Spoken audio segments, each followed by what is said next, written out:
سلام بیننده ارجمند، برنامه اخبار آزادی است و من عبدالله اشرف هستم همراه شما. چهارشنبه 31 ایول است و در برنامه امروز این موضوع ها را داریم.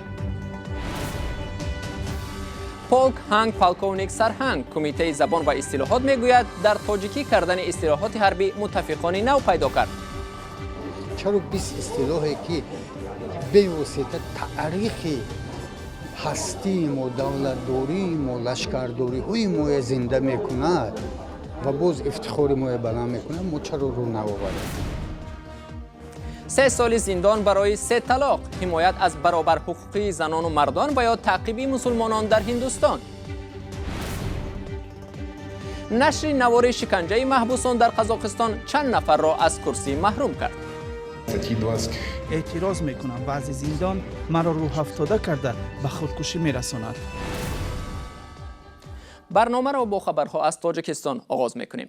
18 نفر در شهر دوشنبه بعد استعمال هات داگ بیمار شده به بیمارستان انتقال یافتند. طبق خلاصه های پیشکی این افراد از مایونز داخلی هات داگ زهرآلود شدند. صاحبان این نقطه میگویند از رخ دادن چنین کار در حیرتند. خبرنگاران رادیوی آزادی شهلای عبدالله و مولا رجب رسوفی به محل حادثه رفته در این باره تفصیلات بیشتر میدهند. مقامات میگن 18 نفر بعد از استعمال هات داگ از این نقطه خوراک‌های زودتیار شهر دوشنبه سلامتیشان بد شده است. حادثه بگاه یکشنبه 28 ایول رخ داده است. در این ساعت به گفته مقامات 18 نفر از جمله یک زن 63 ساله و چند جوان و نورس از نقطه زودتیار مقصد هات داگ خرید استعمال کردند و روز دیگرش مجبور شدند به بیمارخانه مراجعت کنند. به گفته مسئولین خدمات نظارتی دولتی اپیدمیولوژی 18 نفر از بیماری التهاب شدید روده و معده به بیمارخانه مراجعت کردند و 4 نفر آنها به خانه رخصت شده، 14 نفر دیگر در بیمارخانه بستری شدند. حالا کارمندان خدمات نظارتی دولتی سانیتاری و اپیدمیولوژی به در نقطه زودتیار مقصد مهر زدند و فعالیت آن نیز موقتا منع شده است. مقامات میگویند که سبب‌های حادثه را تحقیق دارند و باید معین کنند که این 18 نفر دقیقاً از کدام حساب زهرآلود شدند و فرضیه پیشکی مقامات این است که این 18 نفر از حساب مایونزی که در داخل هات داگ استفاده می‌شود زهرآلود شدند. ولی مسئولین این نقطه زودتیار میگن همه محصولاتی که از برای هات داگ استفاده میکردن تر و تازه بود و مقامات حالا منتظر نتیجه های تشخیص میباشند. فعلا همه 14 نفره که از خوردن هات داگ در این نقطه خوراک زودتیار سلامتیشان بد شده بود امروز چهارشنبه به خانه رخصت شدند و طبیبان میگن وضع سلامتی آنها فعلا خوب است. بیننده ارجمند، همکاران ما جزئیات این موضوع را هنوز تحقیق دارند و تفصیلات بیشتر را در سامانه www.azadi.org می توانید پیدا کنید. اورورا و امورا نام نگذارید. کمیته زبان و اصطلاحات تاجیکستان میگوید این گونه نام ها قابل قبول نیست. این نکته در نشست خبری امروز در شهر دوشنبه ذکر شد. مسئولان کمیته زبان در این نشست همچنین با موقع خود درباره عوض کردن رتبه و اصطلاحات حربی به تاجیکی بار دیگر اصرار ورزیدند. زرانگیزی نوروز شاه ادامه می‌دهد.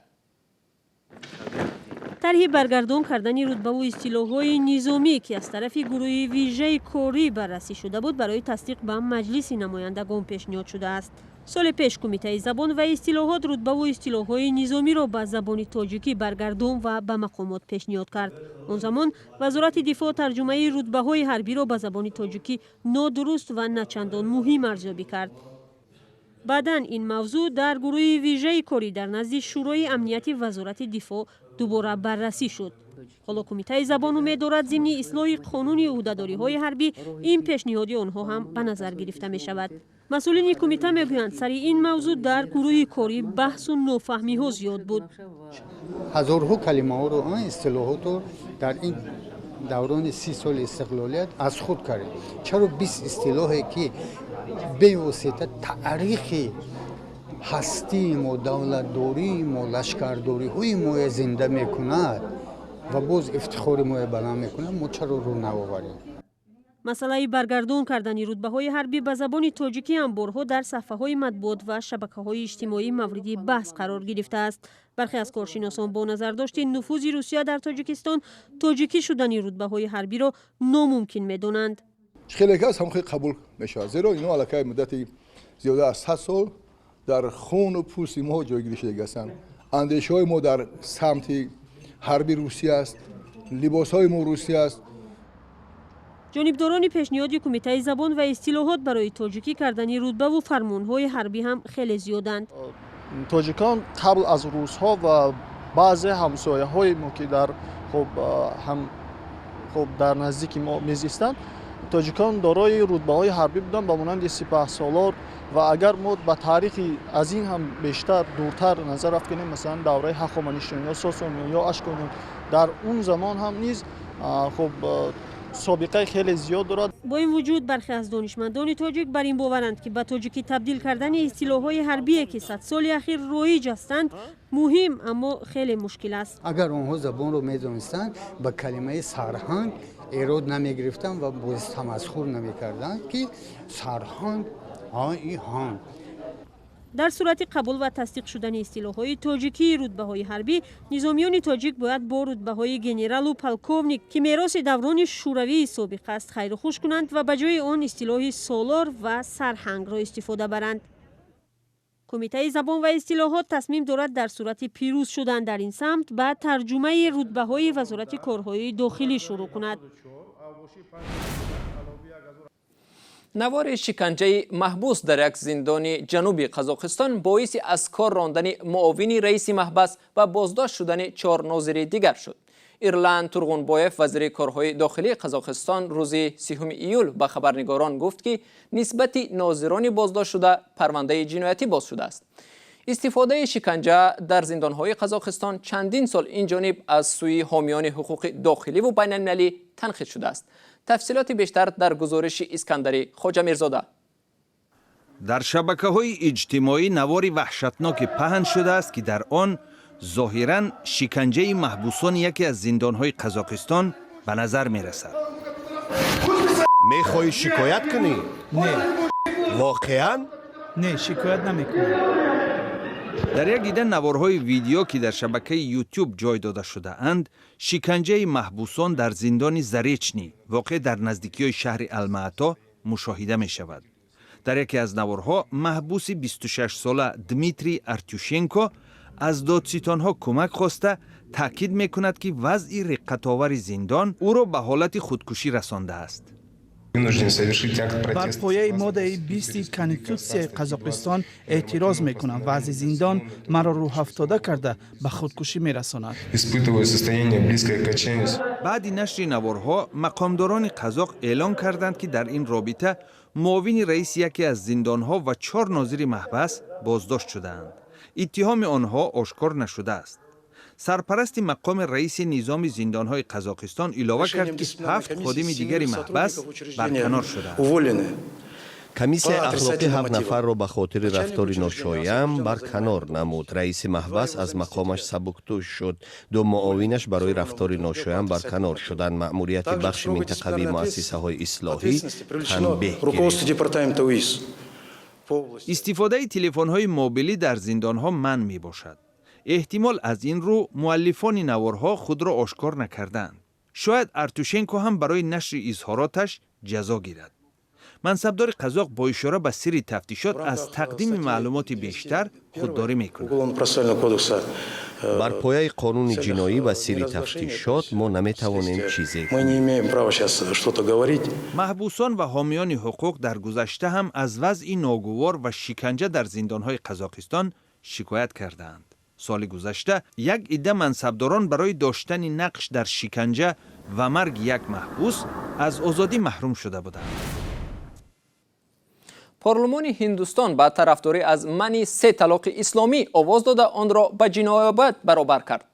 طلاق در اسلام با 3 بار ابراز نمودن کلمه طلاق در هر شکل امکان پذیر، شفاهی، ایمیل و یا SMS قابل قبول است. دادگاه عالی هندوستان در سال 2017 3 طلاق را عمل غیر کانستیتوسیونی نامیده بود. جانبداران این اقدام منع 3 طلاق را برای حمایت از زنان مسلمان ضرور می‌شمارند. مخالفان قبول این قانون میگویند که این یک نوع مجازات مسلمانان بوده راه را برای سوء استفاده باز میکند. طبق این سند شخصی 3 طلاق داده را 3 سال زندان تهدید میکند. در تاجیکستان طلاق قوه قانونی ندارد و مناسبت‌های عائلوی را اداره ثبت حالت‌های اسناد شهروندی به رسمیت می‌درآورد.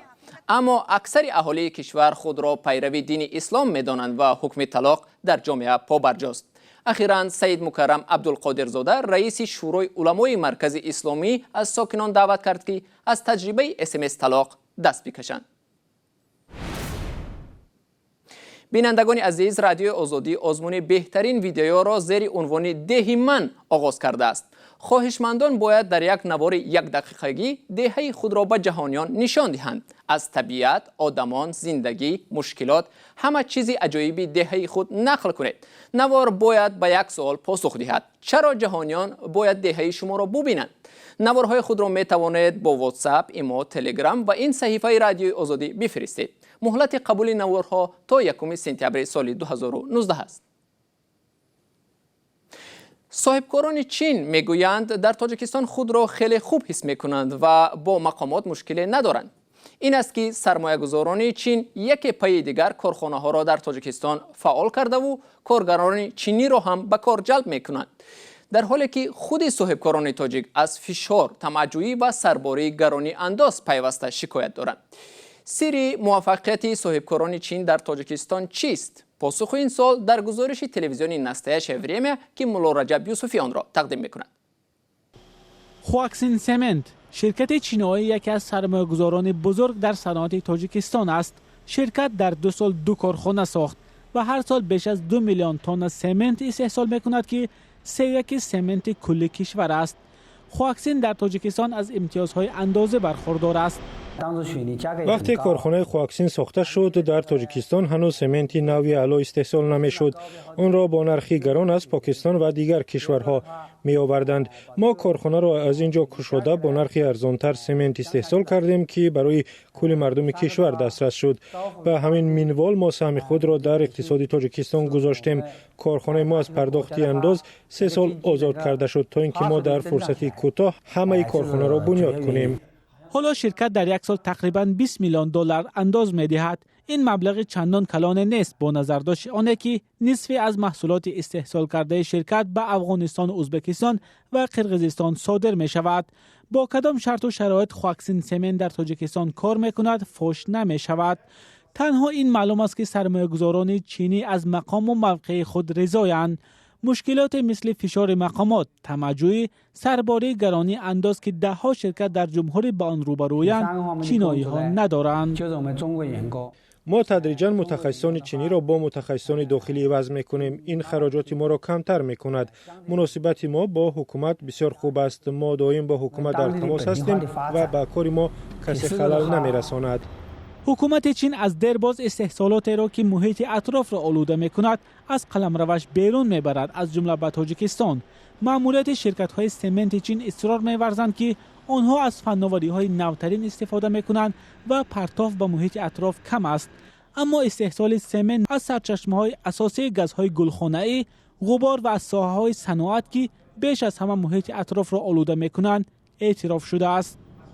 از این 7 کارخانه‌ای که ما کلونی که ما نامبر کردیم، 4 تا با استحصال سمنت، 2 کارخانه آن با استحصال خشت و 1 کارخانه با استحصال گچ کردن، یعنی گیپس کردن مشغول هستند، کار فعالیت کرده هستند که با جلب سرمایه جمهوری مردمی چین ساخته و استفاده شده است. حالت‌های نقص معیارهای زیست محیطی از سوی کارخانه‌های چین کم نیستند. ماه سال روان بنابر عرض ساکنان از دود غلیظ و گاز کربن 2 کارخانه خرد چینی که به تولید ارماتور مشغول بودند در دوشنبه بسته شدند. این کارخانه‌های خرد قریب 10 سال باز تا زمان بسته شدن متل می‌گداختند. وقتی برنامه امروز به پایان رسید، اخباری از این بیشتر در صحیفه آزادی ویدیو در یوتیوب و صحیفه رادیو آزادی در فیسبوک و ادنا کلاسیکی و توییتر ببینید. فردا صبح بر وقت نوید بامدادی تقدیمشان می‌شود. تا آن دم خدا نگهداری هر یک شما باشد.